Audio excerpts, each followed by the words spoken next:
Hi everyone, this is Saurabh from Vidya Mandir classes.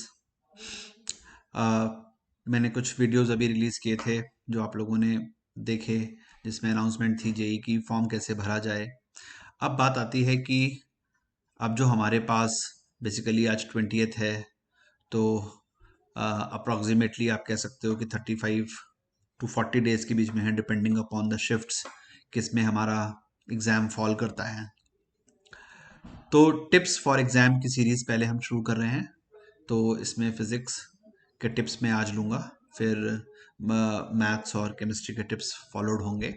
तो अभी 35 days में कमिंग जो है उसमें हमें किस तरीके से किन टॉपिक्स पे ज़्यादा फोकस करना है, किसको रिवाइज करना है, अ, किसको अभी हम थोड़ा सा जो है कम रिवाइज करके भी काम चल सकता है। ये सारी चीज़ें हम आपके साथ अभी इस पूरे सेशन के अंदर शेयर करेंगे। ठीक है, तो अगर हम लोग अभी जनरली बात देखते हैं तो मन में बड़े सारे ख्याल आते हैं। ठीक है, तो सबसे पहली बात तो ये है, जैसे मैं काफ़ी बच्चों से वेबिनार के थ्रू भी, जो वीएमसी के बच्चों से भी जुड़ा, तो वहाँ पर भी मैंने एक बात उनको बताई कि देखिए, जैसे एग्जांपल सिंपल सा लेते हैं कि बहुत ज़्यादा बच्चे परेशान हो रहे हैं डेट को लेके। ठीक है, कि 30 दिन का टाइम दिया, 40 दिन का टाइम दिया और एग्ज़ाम अनाउंस कर दिया। ठीक है, अब अनाउंसमेंट हो गई है, जो मेरे ये आपके किसी के भी हाथ में अनाउंसमेंट नहीं है। ठीक है, अब एक गवर्नमेंट ने एक डिसीजन ले लिया है। अब जिन लोगों को प्रोटेस्ट करना है वो लोग प्रोटेस्ट करेंगे, इसका कोई रिजल्ट आना होगा तो आ जाएगा, बट हम लोग तो वो नहीं हैं जो इस प्रोटेस्ट में शामिल होंगे या इसके अंदर कुछ और हम कर पाएंगे, है ना। हम लोगों का काम तो सिंपल है कि अपनी पढ़ाई करते रहें और अपने आप अपना बेस्ट जो है वो दें। तो जैसे जिस समय हम ड्राइविंग करते हैं, तो मैंने कहा कि जो विंडशील्ड जो जिससे हम देखते हैं बाहर, वो ज़्यादा बड़ी होती है और जो रेयर व्यू मिरर होते हैं वो बहुत छोटे होते हैं। और जब हम गाड़ी ड्राइव कर रहे होते हैं तो हम आगे की तरफ ज़्यादा देखते हैं और कभी कभी पीछे की तरफ देखते हैं जब हमें कोई प्रिकॉशनरी मूव लेना होता है, राइट।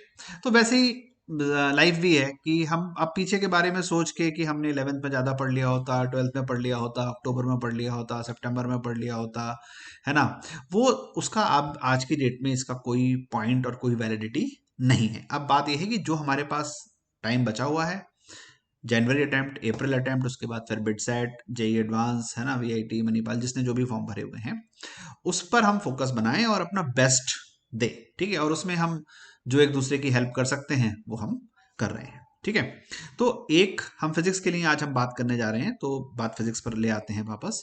तो कैसे हम टॉपिक्स को डिसाइड करें कि कौन सा अच्छा कौन सा बुरा। तो इसमें सिंपल है कि मैंने क्या किया है कि 2008 से लेके और 2022 तक की एनालिसिस करी है। ठीक है, जिसमें हमने हर टॉपिक से देखा है कि कितने क्वेश्चन किस कब कब आए हैं, और इसमें बड़ा अच्छा पैटर्न एक हमारे सामने बन के आता है, जो हमें बताता है कि किस ईयर में कितने क्वेश्चन किस टॉपिक से बेसिकली आते हैं। ठीक है, तो इससे एक एक सिनेरियो बन के आ रहा है, जिसको हम कह सकते हैं एक तरीके से एग्जामिनर साइकोलॉजी या एग्जाम ट्रेंड, या कोई भी आप इसको नाम दे सकते हैं। ठीक है, तो कुछ चैप्टर्स जो हैं बड़े प्रोमिनेंट आ रहे हैं, कुछ चैप्टर्स जो हैं जिन्हें हम प्रोमिनेंट समझते हैं वो प्रोमिनेंट नहीं है। ठीक है, अब मेन फंडा क्या है कि जो 12th स्टडिंग स्टूडेंट हैं, जो उस समय 12th का एग्जाम बोर्ड का देने जा रहे हैं, उनको 12th का सिलेबस तो पढ़ना ही है, उनके पास कोई ऑप्शन नहीं है उसके अलावा। ठीक है, तो क्या उसकी इंपॉर्टेंस है या नहीं है 11th में। अब सबसे बड़ा इस समय जो एक हम कह सकते हैं भूत जो है हमारे ऊपर पास्ट का, वो है 11th का सिलेबस। अब क्या करें, एक महीना ही है, 11th भी पढ़ना है, 10th भी 12th भी पढ़ना है, सारी चीज़ें हैं। तो उसका एक सोल्यूशन है जो मैं आपके सामने प्रेजेंट कर रहा हूँ। आपको अगर फैक्ट वाइज सही लगता है, डेटा वाइज सही लगता है, तो आप इस सोल्यूशन को जो है फॉलो कर सकते हैं। और ट्रेंड में आपको दे रहा हूँ। ठीक है, और मैं ये जो शीट है ये भी डिस्क्रिप्शन में इस यूट्यूब लिंक के डाल देता हूँ, जिससे कि अगर आप लोग खुद भी पढ़ना चाहें तो इस डॉक्यूमेंट को आप पढ़ सकते हैं। ठीक है, जिससे आपको थोड़ी सी जो है शायद मेरी बात पर ज़्यादा विश्वास हो और आपको लगे कि जो बात सौरभ सर ने कही है, सौरभ भैया ने कही है, उसकी वैलिडिटी है। ठीक है, तो अब क्योंकि ये डॉक्यूमेंट बार बार काटेगा, तो मैं अपना वीडियो अभी ऑफ कर रहा हूँ थोड़ी देर के लिए, जब तक मैं डॉक्यूमेंट को पोर्ट्रे कर रहे हैं, और उसके बाद फिर मैं वीडियो ऑन करूंगा। तो लेट्स स्टार्ट कि हमारे इंपॉर्टेंट टॉपिक्स कौन से बनते हैं। ठीक है। तो अगर आप अब देखते हैं अपनी स्क्रीन पर, तो आपकी स्क्रीन पर दिख रहे हैं, एक एनालिसिस दिख रही है जो 2007 से लेके 2017 तक की है। ठीक है, फिर आप अगर नेक्स्ट पेज में जाके देखेंगे तो ये एनालिसिस 2018 से लेके 2021 तक की है। उसके थर्ड पेज पे अगर आप देखेंगे, ये आपको डाउनलोड करने के लिए भी मिलेगा, जो 2022 के जून और जुलाई के सेशंस की है। ठीक है, तो अब जैसे हमने कहा कि आप अभी जो 12th स्टडिंग है वो अभी 12th में हैं, और जो आप कह सकते हो कि जो 12th पास वाले बच्चे हैं हमारे, वो आ, वो अभी पढ़ ही रहे हैं, तो वो कोई भी टॉपिक पहले पढ़ सकते हैं, उसमें एज सच कोई इशू नहीं है। ठीक है, तो वो एज सच कोई इशू उसके अंदर नहीं है। तो देखिए, अगर आप, मैं यहाँ से स्टार्ट करता हूँ, जो सबसे ज्यादा वेटेज का टॉपिक है, तो हम मॉडर्न फिजिक्स और सेमी कंडक्टर को ले लेते हैं।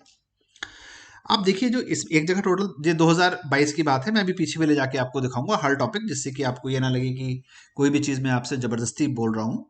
तो 300 आ रहा है टोटल, एक बार 360 आ रहा है, तो इसमें 10 शिफ्ट थी और इसमें 12 शिफ्ट थी, तो 10 shift into 30 question makes it 300, and 12 shift into 30 question make it 360, right.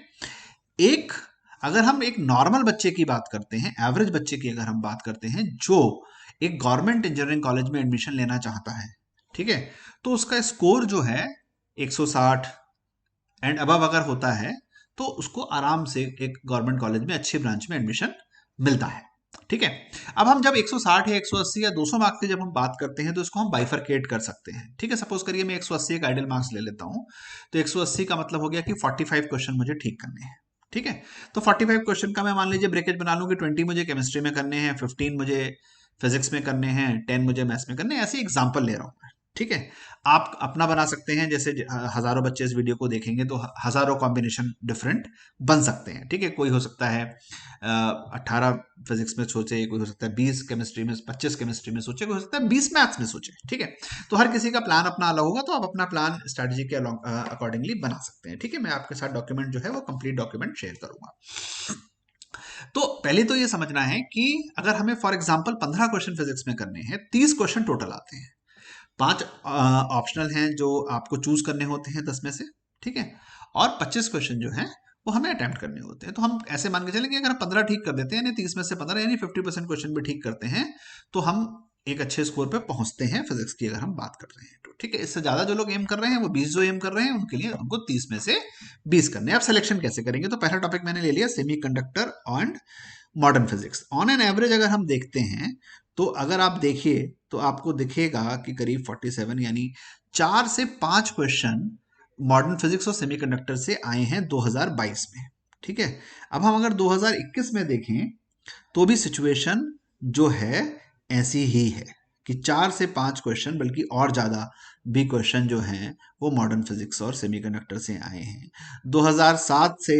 और अगर हम यहाँ तक की देखेंगे तो ऑन एन एवरेज मतलब एक बार तो 9 क्वेश्चन भी आए हैं, बट 9 तो एक्सट्रीम हो गया। ठीक है, 4 से 5 से 6 क्वेश्चन हमेशा जब से एग्जाम बना है, पहले इसका नाम AIEEE था और बाद में इसका नाम अब JEE मेन हो गया है। तो 4 से 5 क्वेश्चन आपको सिर्फ और सिर्फ कहां से मिल रहे हैं, मॉडर्न फिजिक्स से मिल रहे हैं और सेमीकंडक्टर मिला के मिल रहे हैं।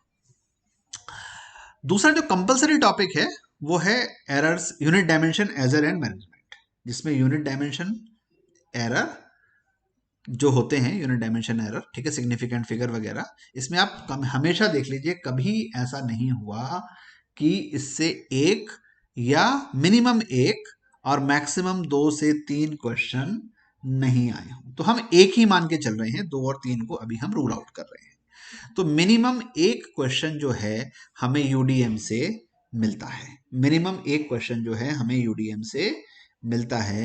यानी हम कह सकते हैं कि 4 से 5 क्वेश्चन हमारे हो गए modern physics semiconductor direct portion से, और 1 से 2 क्वेश्चन हो गए यहाँ पे, यानी हमने अभी तक 5 से 7 क्वेश्चन की बात कर ली है। ठीक है, सिर्फ 2 चैप्टर से ही कर ली है। ठीक है, अब हम आगे बढ़ते हैं। फिर अगला मैं चैप्टर आपको चूज कराना चाहूंगा ऑप्टिक्स। ठीक है, ऑप्टिक्स जब हम बोलते हैं तो रे ऑप्टिक्स और वेव ऑप्टिक्स दोनों होती है। इजी है इसलिए चूज करा रहा हूं, वरना स्कोरिंग तो इससे ज्यादा भी और चैप्टर है। ठीक है, जेई मेंस की ऑप्टिक्स में कोई रॉकेट साइंस नहीं होती है, जेई मेंस की ऑप्टिक्स नॉर्मल होती है। तो इसलिए हम ऑप्टिक्स को चूज कर रहे हैं। इसमें आप 2 से 3 क्वेश्चन मान के चलिए। देखिए 2022 का ट्रेंड ये था, 17 से 21 का ट्रेंड अगर हम देखते हैं तो फिर से आप देखिए कि ट्रेंड 2 से 3 क्वेश्चन का बना हुआ है।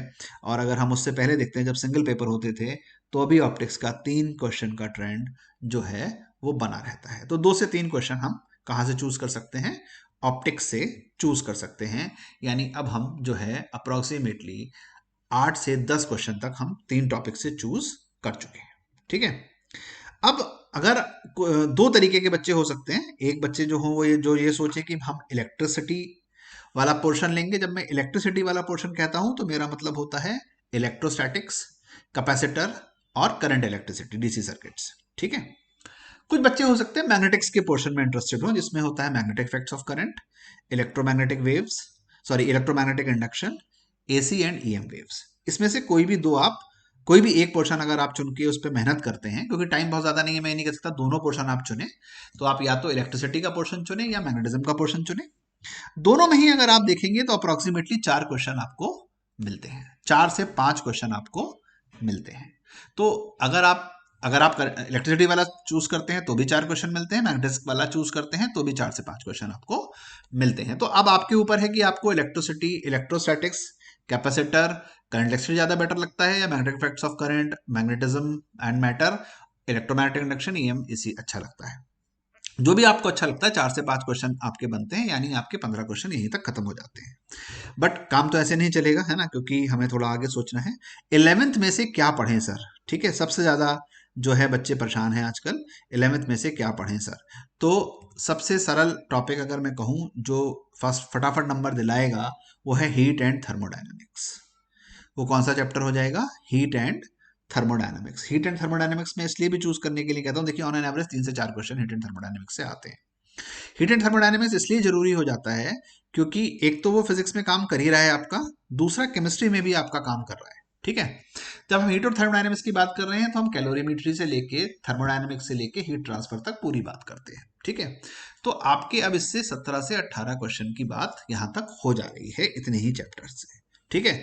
और अब जैसे काइनेमेटिक्स है, अब मुझे नहीं लगता कि काइनेमेटिक्स का कोई क्वेश्चन कोई बच्चा नहीं कर पाएगा, कर ही लेगा। ठीक है। मैकेनिक्स में देखिए सबसे ज्यादा मजेदार बात यह है कि जहां पे आप सबसे ज्यादा लाइफ में परेशान थे, किसके लिए? रोटेशन के लिए। उसके अगर 10 शिफ्ट में 7 क्वेश्चन आए और 12 शिफ्ट में 9 क्वेश्चन आए, यानी हर शिफ्ट में भी क्वेश्चन नहीं आया है। Centre of mass impulse momentum की बात करें, 10 शिफ्ट में 8 क्वेश्चन आए, 12 शिफ्ट में 7 क्वेश्चन आए, नहीं, यहां पर भी हर शिफ्ट में क्वेश्चन नहीं आया है। ठीक है। तो इसका मतलब यह है कि जिससे हम परेशान हैं उससे उससे परेशान होने की रिक्वायरमेंट नहीं है। जिस चीज से हम परेशान हैं उससे परेशान होने की रिक्वायरमेंट नहीं है। ठीक है। तो अगर हम काइनेमेटिक्स भी अगर लेके चले जाएं तो हमारा जो स्कोर पैटर्न हो रहा है वो बहुत ही अल्टीमेट हो जा रहा है। ठीक है। तो हमने बड़े कम चैप्टर से आपने देखा कि 15 से 20 क्वेश्चन की रेंज जो है हम बना पा रहे हैं एक एग्जाम्पल के तौर पर। ठीक है। अब अगर आप में से किसी और को कोई और जो है चैप्टर्स को चूज करना है तो ये एनालिसिस आपके पास डिस्क्रिप्शन में है, आप इस एनालिसिस को ले लीजिए और अपनी स्ट्रैटेजी बना लीजिए। बट मेरे हिसाब से ये 5 से 6 यूनिट करने से आप आराम से 18 से 20 क्वेश्चन के रेंज पर पहुंच जाते हैं, जो कि एक बहुत डिसेंट स्कोर है फिजिक्स में एक नॉर्मल बच्चे के लिए। मैं टॉप 1% की बात नहीं कर रहा हूं, बट एक नॉर्मल बच्चे के लिए, और एक टॉप 1% वाले हैं वो भी इसके रिवीजन को, इस स्ट्रैटेजी को फॉलो कर सकते हैं। ठीक है। इन जनरल अगर हम बात करते हैं तो आपका काम इतने से हो जाता है, घबराने की जरूरत नहीं है। मेरा इस वीडियो को बनाने का जो मेन एसेंस है वो ये है कि घबराहट जो है वो कहीं पर भी नहीं रहनी चाहिए। ठीक है। तो आप इस स्ट्रेटजी को थोड़ा फॉलो करें और अपनी तैयारी को रोबोस्ट करें। Wish you all the very best from entire Vidya Mandir classes for JEE mains. और जल्दी हम केमिस्ट्री और मैथ्स के टिप्स भी आपके लिए लेके आते हैं। Thank you.